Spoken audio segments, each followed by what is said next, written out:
The American aerospace industry, once a quiet but vital bridge moving fuselage panels, landing gear, and titanium rotor discs across the Pacific, has sustained a healthy trade surplus for nearly 70 years. But now, a single move, tariff hikes, could weaken that pulse. From the 737 MAX's wing assembly to the G700 fuselage in Georgia, from Delta's order books to Wichita's CNC machines, every aspect of aviation is under threat. So how much is Washington willing to gamble?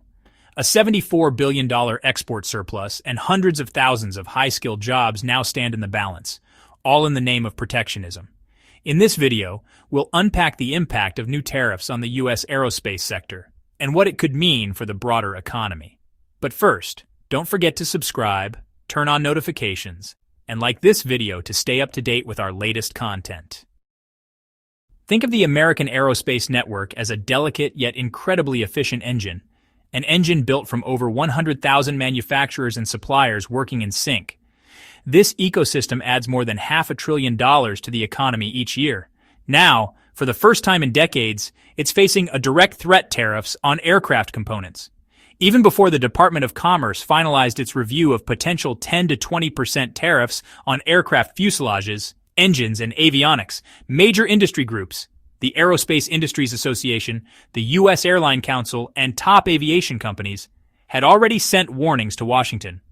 They argued that far from offering protection, these new taxes would cripple the competitiveness of one of America's most reliable export machines.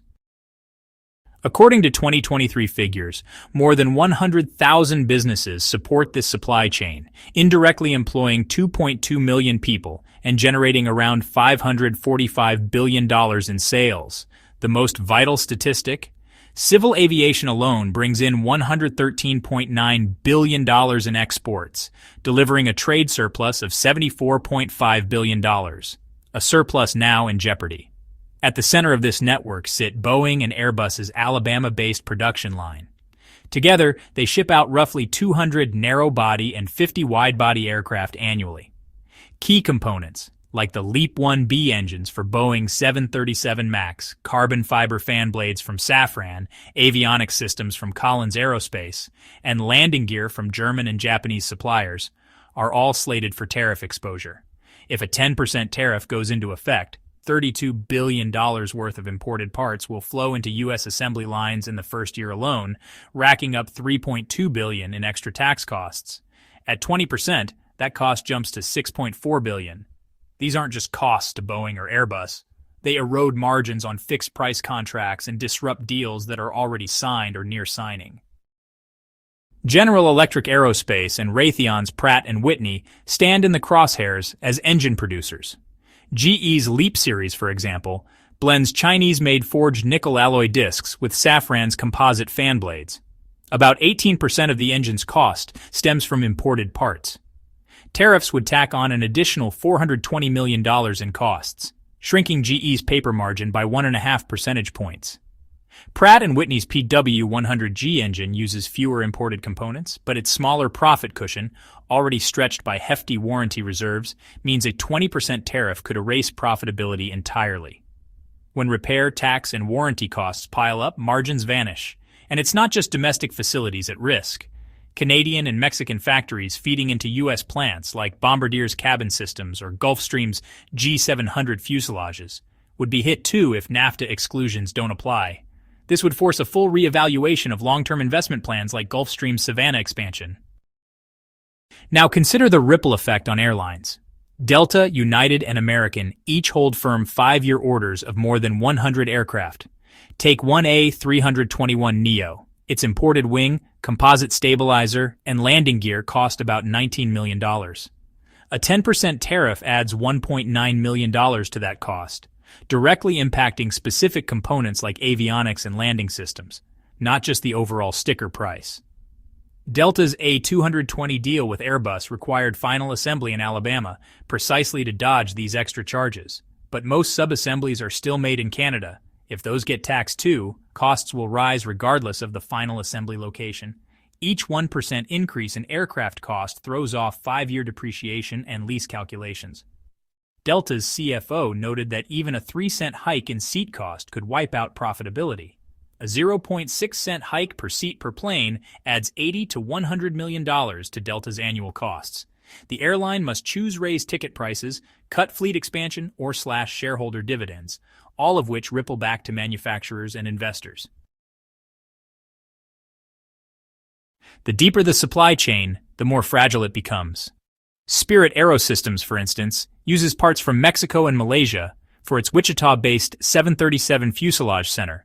Since overseas suppliers won't absorb tariffs, Spirit must eat the cost, squeezing already thin margins. Avionics giants like Honeywell and Collins may try to diversify away from China, but supplier certification takes years in aviation. The result? A budget crunch in research and development. In 2023, aerospace R&D topped $34.5 billion. As profits shrink, risk-averse boards will cut innovation funding first. That means projects like electric engines, zero-emission fuels, and ultra-quiet rotorcraft may stall, leaving the United States behind Europe's clean aviation initiatives or China's state-funded COMAC programs. Aviation and automotive are America's strongest trade surplus sectors. If tariffs drive international buyers to cheaper aircraft from Europe, Brazil, or China, the $75 billion surplus could crumble. New buyers like the UAE, India, and Vietnam are planning massive aircraft orders over the next decade. If they pivot away from U.S. jets, each lost billion in exports translates to 10,000 high-skilled jobs lost. Tariffs aren't just taxes, they're sand in the gears. Each aircraft wing requires 10 truckloads of tools and components. If customs delays add weeks to delivery times, partially built fuselages will stack up. Boeing and Airbus will see their working capital tied up in unfinished stock, draining cash flow. Downgrades from rating agencies will raise borrowing costs. Suppliers may fold under the pressure, triggering bankruptcies. Even minor clauses in contracts, like Delta's tariff pass-through rule, now require more legal review, stretching timelines and raising legal costs. Industry groups like the International Air Transport Association warned this day would come. A tariff may seem like a minor protective measure, but in an industry of micro-tolerances, even slight friction can bring the whole system grinding to a halt. Right now, supply chains are already tight. Demand for planes is rebounding, but suppliers are still bottlenecked. New suppliers take a decade to onboard. Analysts forecast that a 20% tariff could cut 630 aircraft orders over 6 years, stripping $40 billion in revenue from Boeing and Airbus. The resulting $12 to $13 billion in lost revenue for parts suppliers could cost 35,000 high-skill jobs, rising to 60,000 or more over time. Even if the United States produces 8 of every 16 components domestically, taxing the rest gives global rivals an opening.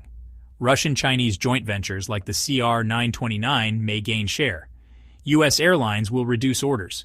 Middle East and Asian carriers will choose European models. In the end, the tariffs meant to protect American industry might accelerate its decline. This isn't just about short-term revenue for the Treasury. The long-term cost includes damage to R&D, employment, exports, and investments that power the high-value American industrial economy. Every piece of this industry, from pilot paychecks to airport software to fuel logistics, relies on a finely tuned, high-speed machine. And applying tariffs is like smearing glue on gears that require surgical precision. It might seem small, but it can be catastrophic. What's your take on this issue? Drop your thoughts in the comments below. And don't forget to subscribe and turn on notifications so you never miss a video.